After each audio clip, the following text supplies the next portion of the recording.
People are always trying to tell me that the international break is the boring part, right? That something about the international break just, it ruins the flow of the season. Nobody cares. Nobody wants, right? And sometimes I'll agree with you. Most Nation League stuff is fairly boring. People don't care about the matches, right? That doesn't matter that much. Nations League would be a cool concept if there weren't things like the European Championship or, the World Cup and qualifying for those various things. And so it always is going to take a back seat, and that's perfectly fine. But Nations League, or let me zoom that out, the international break provides the opportunity for us to stop talking about all the same old tropes. Cole Palmer's intelligence, whether Jack Grealish can find his hometown on a map, why Italy's fallen off so hard in the last 15 years, the refs favoring Real Madrid, whatever your favorite trope is that seems to come up like once a week, right? When we get into international breaks, those go away. And the light is shown on different players, unique nations, unique teams, unique stories, players that just by virtue of where they or their parents were born are able to grab a spotlight that otherwise they would not be able to find. The video I made yesterday talking about Bahrain v. Indonesia, a match that it includes exactly 0 players that normally you would be asked to care about at all, but creates incredibly compelling competitive television and turns into a very good match that mandates we talk about it. And this is one of those stories, because we're talking about one of the youngest players to ever play on the international stage. And it's very likely you have no idea who the hell I'm talking about. Okay.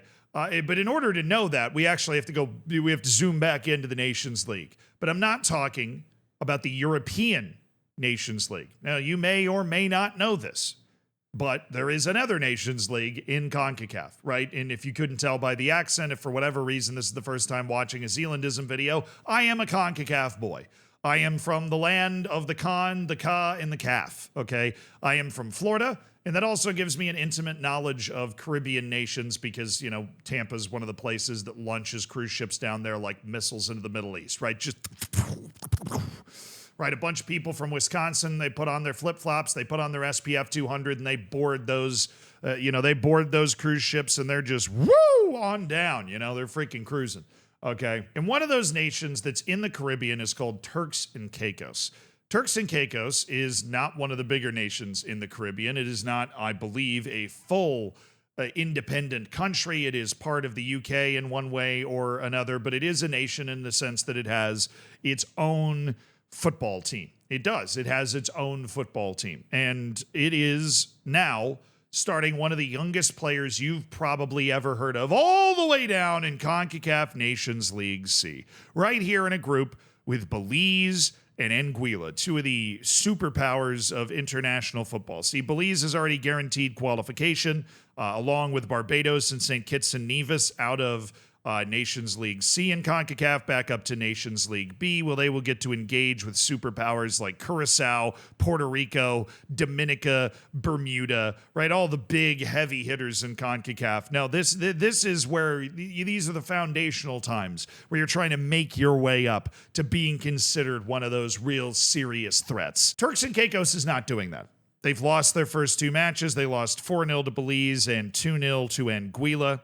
But they did so while starting, unbelievably, a 14-year-old in goal, Samuel Harvey. For some reason, I feel like goalkeeper is one of those positions that you would least expect to find a 14-year-old. And right when I was figuring out about all this, BBC actually just wrote an article about Sammy Harvey, and there is a picture of Sammy Harvey, the goalkeeper for his national team in Turks and Caicos. And while this is incredibly cool, and I am obviously immediately super into the fact that this dude has become the starting goalkeeper for his team. The head coach of his team, by the way, is a guy named Aaron Lawrence. Aaron Lawrence was the goalkeeper for the Jamaican World Cup team in 1998.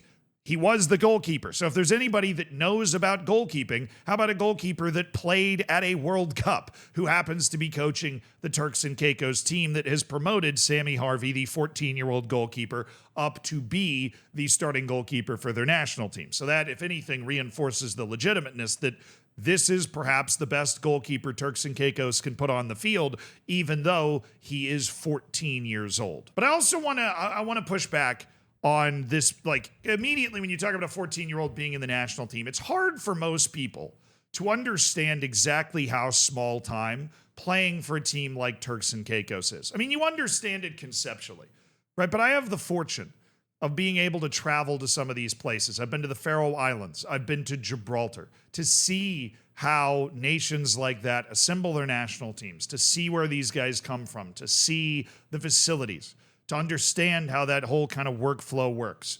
And this is much more similar to becoming the starting goalkeeper on your school team.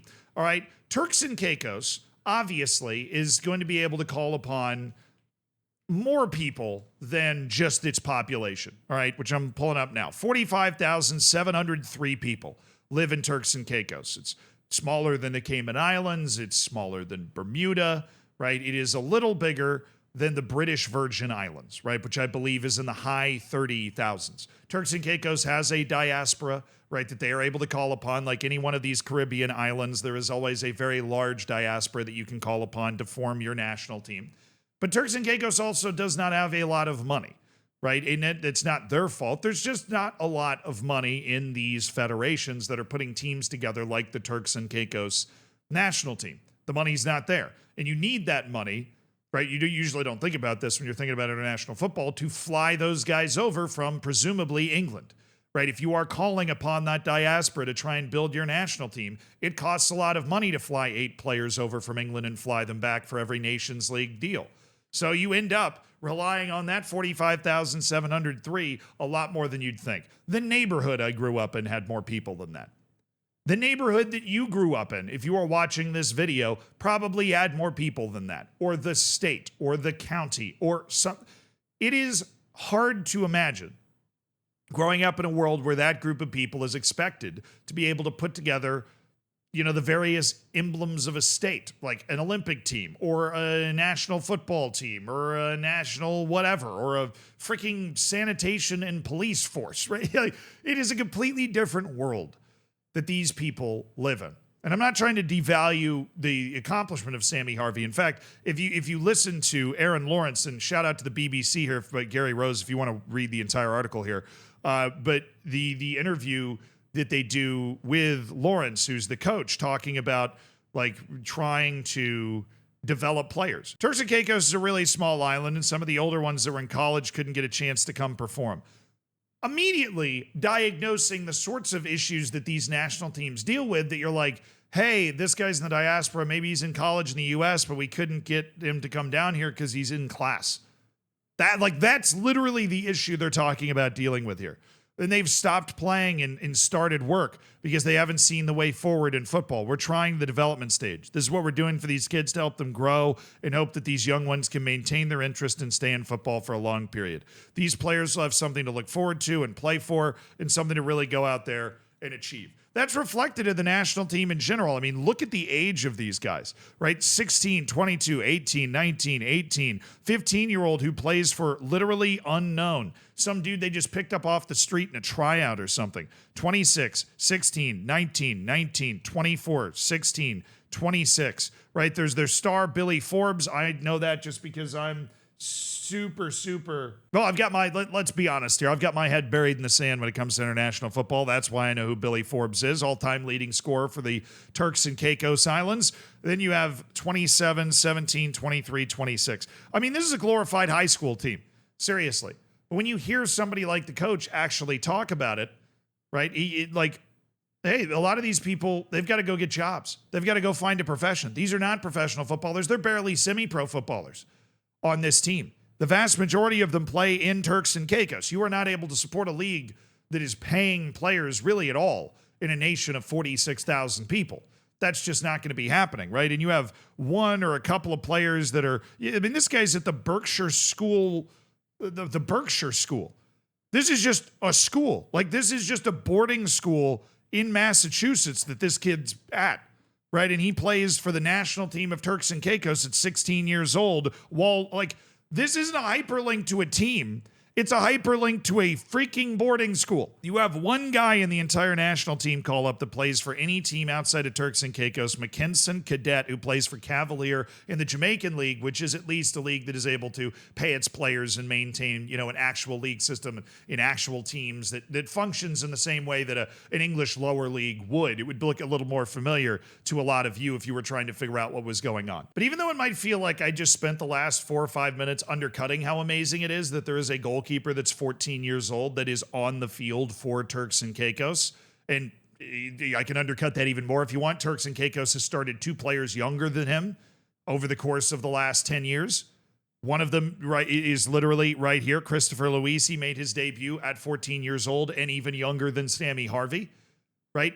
This is actually, I've kind of blindfolded you and kidnapped you to somewhere else. An example of why the Nations League is great. They are giving teams like Turks and Caicos that previously were a laughingstock, right? Previously, they'd roll out to play a home and away in World Cup qualifying every 4 years, that they were destined to lose because CONCACAF didn't want to put them in actual World Cup qualifying. And every continent does this, right? Because they would just get absolutely shellacked by every team that they were playing and it wasn't competitive. They are giving them matches against other teams like them that are working with the same resources, that are working with the same potential player pool size, right? In allowing these teams to come up with some sort of plan to try and develop a national team, to give these kids an opportunity to play and try and find a future in football, right? Because Turks and Caicos, I'll show you something that heartens me. In all of its World Cup qualifying history, it's never played more than 3 games, right? Because in basically every World Cup qualifying that's ever been presented, Turks and Caicos is in some sort of preliminary round. Africa, Asia also do these preliminary rounds to eliminate a lot of the small countries that it would rather forget about, right? In the Caribbean Cup, it has only ever won 2 games in qualifying for the Caribbean Cup. In the Nations League, it won 5 matches in its first 2 Nations League iterations. More competitive wins than it had ever been able to put together in any qualifying for the Caribbean Cup, for the Nations League, and I don't have data for the Gold Cup, but I am imagining that maybe they had 1 or 2 goals to rub together in Gold Cup qualifying as well, right? But the Nations League gives these teams competitive matches. We see the same thing happening in Europe. San Marino is getting better because it's getting the opportunity to actually play matches that it has a snowball's chance in hell of winning. And the same thing is happening for Turks and Caicos, and the latest result of that is that there's a 14-year-old goalkeeper named Sammy Harvey that his goalkeeper coach thinks actually has fantastic potential. And it's not his goalkeeper coach, it's his head national team coach, and he would know a thing or two because he played at the World Cup for Jamaica. So maybe just these Nations Leagues, as much as they can be kind of boring and stupid for the clubs at the top, they're going to help us find a few more diamonds in the rough by encouraging these national teams that were always beaten up and always downtrodden to have something to look forward to that could actually be competitive for them. I had no idea this was going to turn into some sort of political stump speech for the, greatness of Nations Leagues at the lower level, but I guess that's where we are.